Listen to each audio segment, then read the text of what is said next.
بسم الله الرحمن الرحيم. الحمد لله رب العالمين، والصلاة والسلام على سيد الأنبياء والمرسلين وعلى آله وأصحابه أجمعين.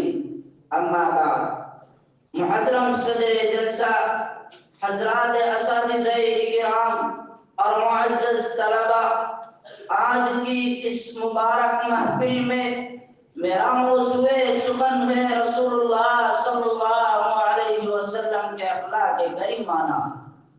محترم حضرات، اللہ تعالیٰ کی طرف سے جو نبی و رسول آتے ہیں وہ انسانیت کے لیے نمونہ اور آئیڈیل ہوتے ہیں. ان کا ہر عمل لوگوں کے لیے دلیل ہونے کی حیثیت رکھتا ہے. اسی لیے وہ زندگی کے تمام شعبوں میں اعلیٰ معیار پر قائم رہتے ہیں. یہ بات اس لیے بھی ضروری ہے کہ نبی صلی اللہ علیہ وسلم کا بنیادی پہلو دعوت و تبلیغ ہے، اور دعوت کے لیے مؤثر ہونے کے لیے مدعو پر اس کے اخلاق و سلوک کے بہترین نقوص ثبت ہو. کیونکہ محبت اور خوش اخلاقی سخت سے سخت دل کو بھی پگھلانے کی طاقت رکھتی ہے.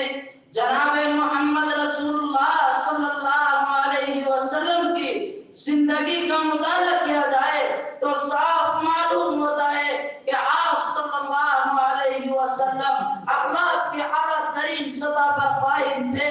قرآن مجید میں آپ کے بارے میں کہا گیا اِنَّكَ لَعَلَىٰ خُلُقٍ عَظِيمٍ، بے شک آپ اخلاق کے بڑے مرتبے پر ہو. محترم حضرات، ہم دیکھتے ہیں اکثر اخلاقی کمزوری کی بنیاد یہی ہوتی ہے کہ انسان کے قول و فعل میں تضاد ہوتا ہے. وہ گفتگو تو بہت اونچی کرتا ہے لیکن عمل بہت نیچے سطح پر قائم رہتا ہے. آپ صلی اللہ علیہ وسلم کی زندگی میں قول و فعل کا تضاد نہیں تھا. آپ لوگوں کو جس بات کا حکم دیتے اسی پر آپ کا عمل ہوتا. اسی لیے حضرت عائشہ رضی اللہ تعالی عنہا نے ایک شخص کے سوال کے جواب میں فرمایا کہ اخلاق محمدی کا خلاصہ یہ ہے کہ آپ صلی اللہ علیہ وسلم صاحب قرآن تھے.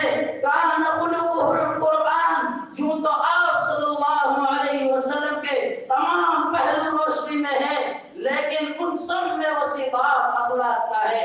آپ مقام نبوت پر فائز تھے. پورا جزیرۃ العرب آپ کے قدموں میں ہے، لیکن تواضع سادگی کا حال یہ ہے کہ گھر میں خود جھاڑو دیتے ہیں، بازار سے سودا لاتے، جوتی پڑ جاتی تو اسے سی لیتے، کھانے کے لیے بیٹھتے تو نہایت تواضع کے ساتھ، رفقا کے ساتھ اس طرح بیٹھتے کہ امتیاز شناخت نہ ہونے کی بنا پر لوگ آپ کا پہچان نہیں پاتے تھے.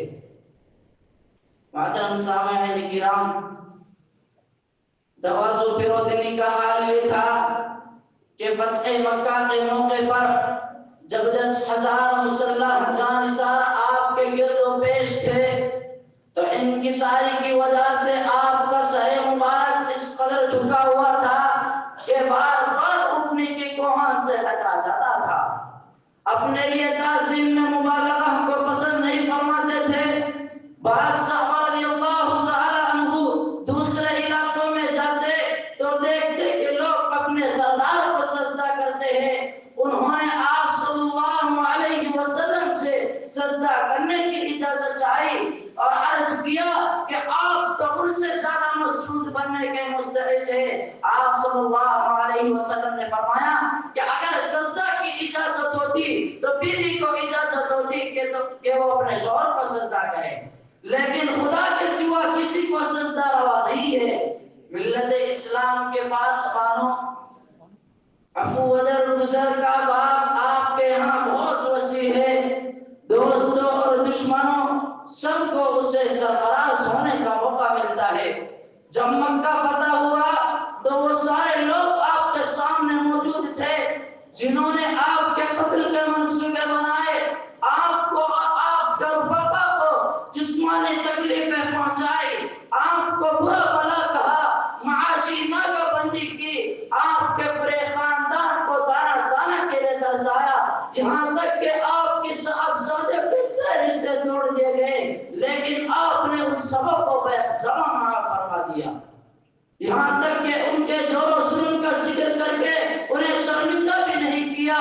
آپ کے محبوب چچا حضرت حمزہ رضی اللہ تعالی عنہ، ان کے قاتل حضرت وحشی، ان کا کلیجہ چبانے والی حضرت ہندہ، بدترین دشمن ابو جہل کے بیٹے اکرمہ، غزوہ احد اور غزوہ خندق میں مشرکین کی قیادت کرنے والے ابو سفیان، سب کو دامن عفو میں بنا دی۔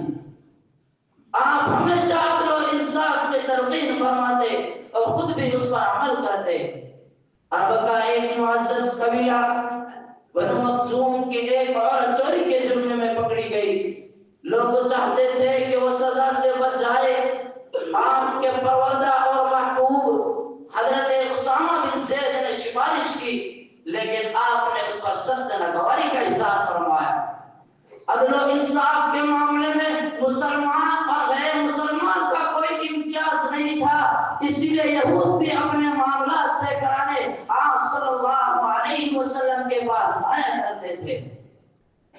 محترم سامعین کرام، سخاوت و فیاضی کا حال یہ تھا کہ کوئی سائل واپس نہیں ہو سکتا تھا۔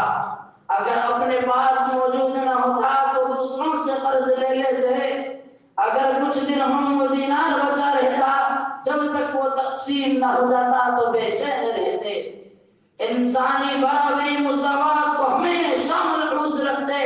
آپ نے حجۃ الوداع کے خطبے میں صاف فرما دیا کہ کالے، گورے یا عربی یا عجمی ہونے کی وجہ سے ایک دوسرے کو کوئی فضیلت حاصل نہیں ہے۔ اسی لیے جب بھی کوئی کام ہوتا، آپ اپنے رفقا کے ساتھ مل کر اس کام میں شریک رہتے۔ حجم قریش حدود حرم سے باہر نکلنے کو اپنی شان کے خلاف سمجھتے تھے، اسی لیے عرفات میں نہیں جاتے تھے۔ آپ نے اس امتیاز کو ختم کیا اور عرفہ کے وقوف کو حج کے لیے لازم قرار دیا۔ اسلام سے پہلے عربوں میں شرم و حیا کی بڑی کمی تھی۔ لوگ کھلے عام برہنہ حالت میں غسل کیا کرتے تھے۔ قضائے حاجت کے وقت بھی پردہ کا اہتمام نہیں تھا، یہاں تک کہ کعبۃ اللہ کا طواف بھی بے لباس کیا جاتا تھا۔ آپ نے بے حیائی کی اس تمام باتوں کو منع فرمایا۔ آپ کی راست گوئی اور دیانت مکہ میں ضرب المثل تھی۔ لوگ آپ کو صادق امین کہتے تھے۔ خود ابو جہل بھی اعتراف کرتا تھا کہ آپ صلی اللہ علیہ وسلم جھوٹے نہیں ہیں، لیکن کہتا تھا کہ جو باتیں آپ صلی اللہ علیہ وسلم کہتے ہیں وہ صحیح نہیں ہے۔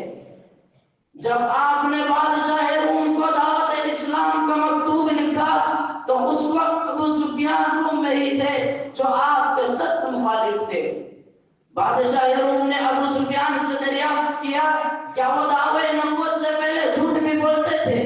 آپ نے فرمایا نہیں، غرض کے دشمنوں کو بھی آپ صلی اللہ علیہ وسلم کی رات کو اور دیانتداری کا اعتراف تھا۔ جب آپ نے ہجرت فرمائی تو اہل مکہ کی بہت سی امانتیں آپ کے پاس رہ گئی تھی، جنہیں آپ حضرت علی رضی اللہ تعالی عنہ کے حوالے کر گئے۔ عفو عہد کا آپ کو بڑا لحاظ تھا۔ صلح حدیبیہ میں جو شرائط پائی گئی آپ ان پر سختی سے قائم رہے، یہاں تک کہ بعض مسلمانوں کی قابل رحم حالت دیکھ کر بھی وعدہ خلافی کرنا گوارا نہ کیا۔ نبوت سے پہلے ایک صاحب سے معاملہ ہوا، وہ آپ کو بٹھا کر چلے گئے کہ آگے حساب کر دیتا ہوں، مگر ان کو یاد نہ رہا۔ 3 دنوں بعد جب واپس تشریف لائے تو دیکھا کہ آپ صلی اللہ علیہ وسلم اسی جگہ تشریف فرمائے ہوئے تھے۔ آپ صلی اللہ علیہ وسلم نے فرمایا کہ 3 دنوں سے یہاں تمہارا انتظار کر رہا ہوں۔ غرض کہ آپ صلی اللہ علیہ وسلم کی ذات گرامی فضائل و اخلاق کا نمونہ تھی، اور فضائل و اخلاق سے مبرہ آپ صلی اللہ علیہ وسلم نے نہ صرف اخلاق کی تعلیم دی بلکہ عملاً انہیں عمل کر کر دکھایا بھی۔ وآخر دعوانا الحمد للہ رب العالمین۔ ما شاء اللہ۔